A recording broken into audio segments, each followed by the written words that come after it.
Hello, good morning for today's video. Magluto po tayo ng bisukol. Itong bisukol yung kinuha natin dun sa pinagkunan natin ng tungsoy. Pakuluan muna natin bago ulit ugasan. Ayan, kumulo na po siya. Pwede na natin siyang hanguin dyan at hugasan ulit. Ayan, hugasan na po natin siya. Pag hinuhugasan nyo, tanggalin nyo rin yung mga talukap. Ayan.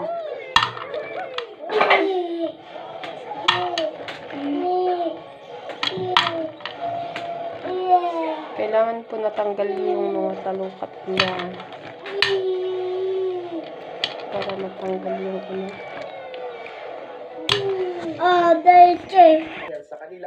Ayan, tapos na po nating hugasan. Ayan, para matanggal yung kanyang mga dumi.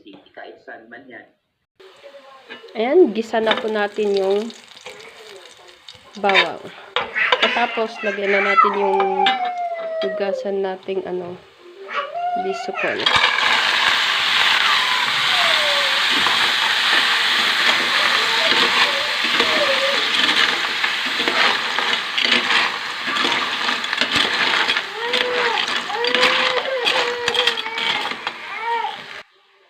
Tapos, dagdagan po natin ng tubig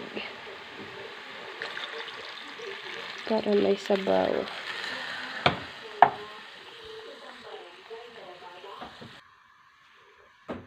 Lagay po natin yung luya.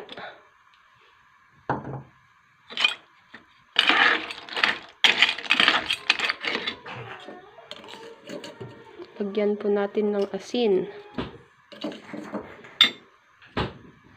Yung tamang timpla lang. Tapos, lagyan po natin ng gata. Best po yung Coco Mama.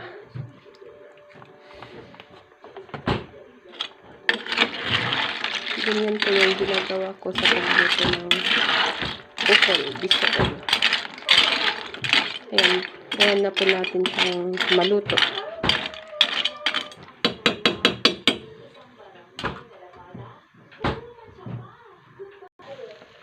Ganito na po siya. Kumukulo na siya.